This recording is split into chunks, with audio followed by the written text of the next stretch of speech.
Welcome back to the channel. I'm your host, Giam from Hospitality, and today we're going to be talking about some problems of working with entrepreneurs.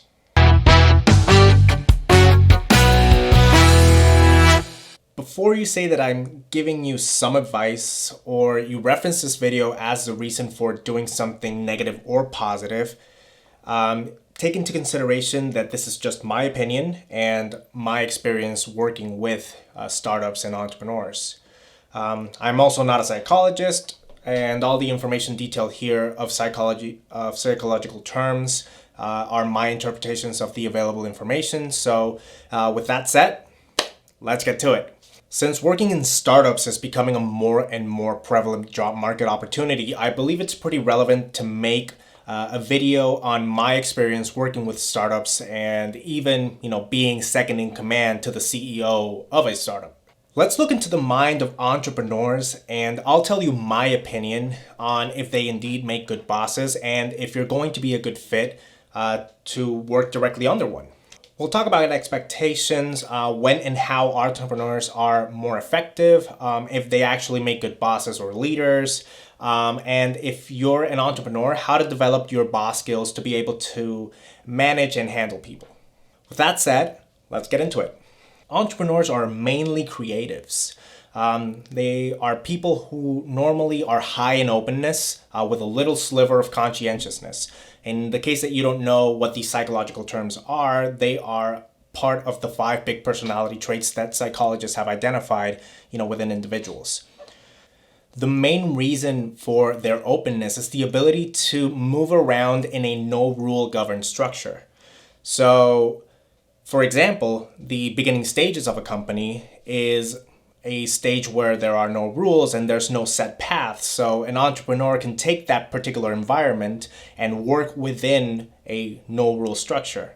That's what we mean when entrepreneurs can handle themselves in a non-rule governed structure.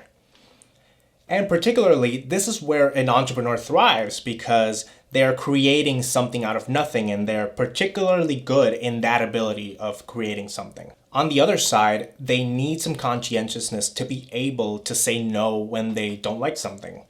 So you have a creative that can work in an environment without any rules to tell them what to do, and you also have an individual that whenever they don't feel like doing something, they're just going to say no. This is a very powerful and dangerous combination because as it can lead to overwhelming success, it can also lead to unrelenting failure. This, in particular, is the daily stressor of the average entrepreneur. They hold their success and their failure in their own hands.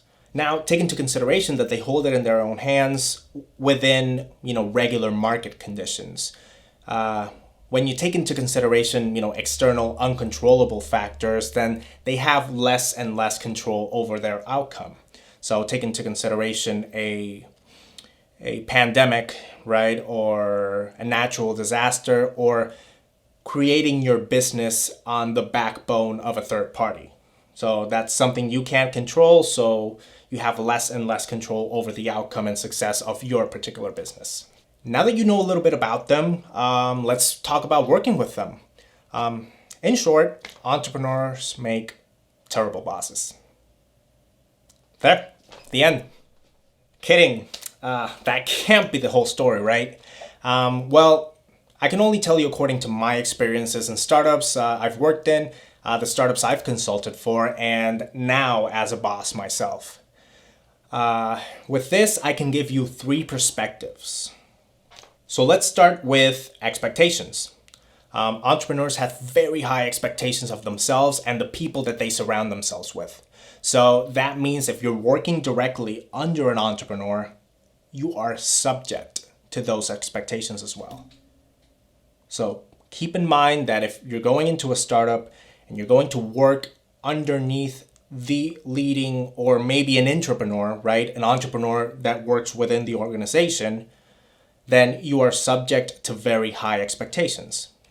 Now, regardless if you're working with a true entrepreneur or what they call a wantrepreneur, the expectations will be there nonetheless because they see potential, and want you to bring out the best in you, right? And by you bringing out the best in yourself, you're also making them look good, right?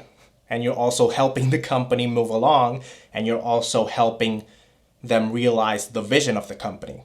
So on the side of the entrepreneur, they probably just want you to pick up, their slack. So that's the other side of the coin. These expectations can be extremely overwhelming and can easily drive a few people crazy. So you could even say that you will never be the same person again, that you're going to walk, as we say, through the fire, and you're going to come back another person. So if you're planning of working in a startup, or you're currently working in a startup, be prepared to be thrown into the deep end of the pool, and just hope that you learn how to swim while trying to not drown. So now there's probably a question that you're asking yourself, or maybe it was just me, when I was thinking about these things. If entrepreneurs can be very bad, demanding, and stressful bosses, why do we look up to them, right? Why do we try to emulate them or make them even seem like godlike? This goes into the second item. Everyone wants to be like Mike.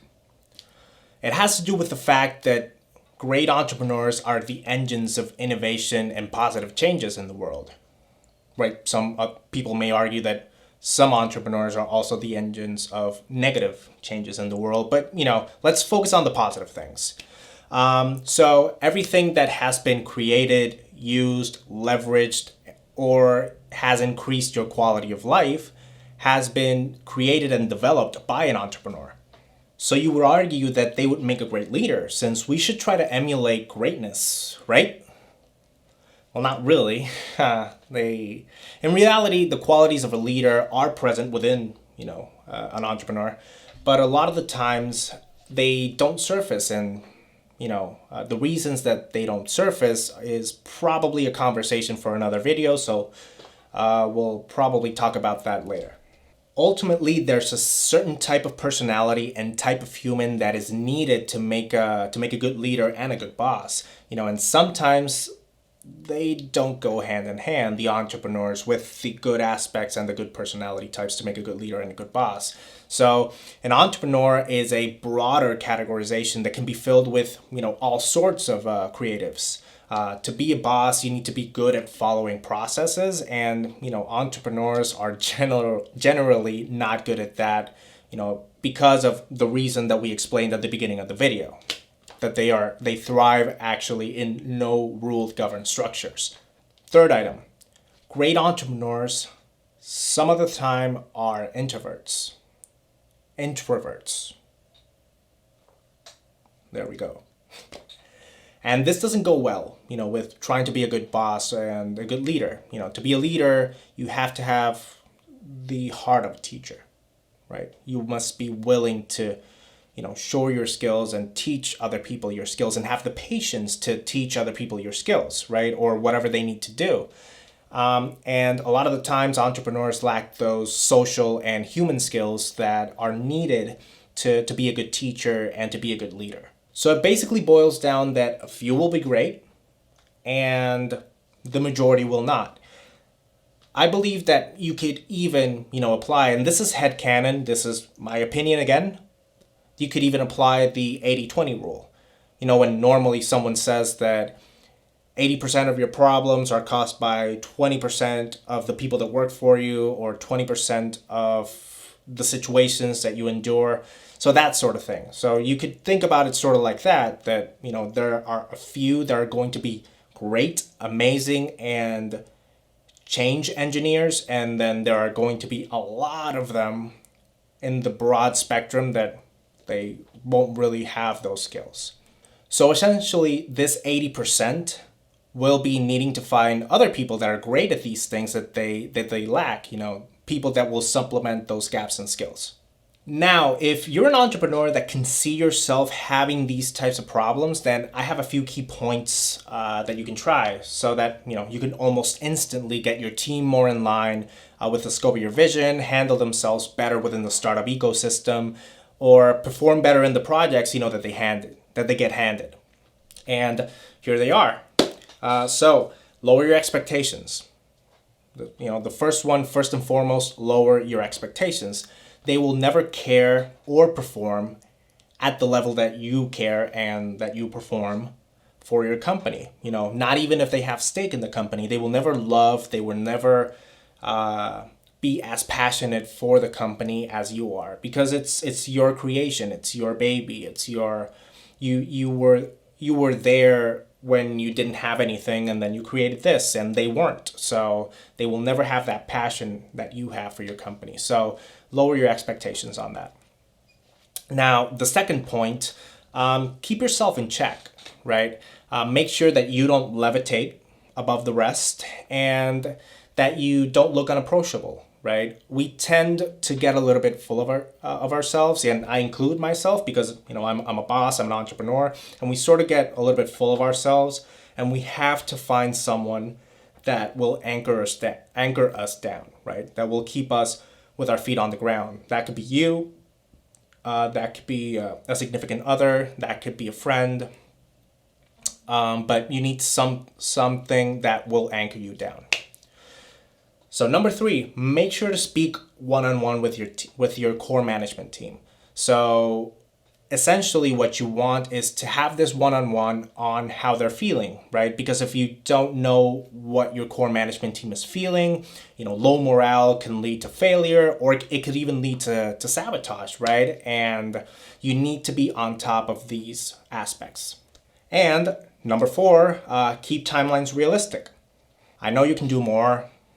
I know you have to get this project done. I know that if you don't get to where you want, another person will beat you there. And I know that you want to move up in the layer cake.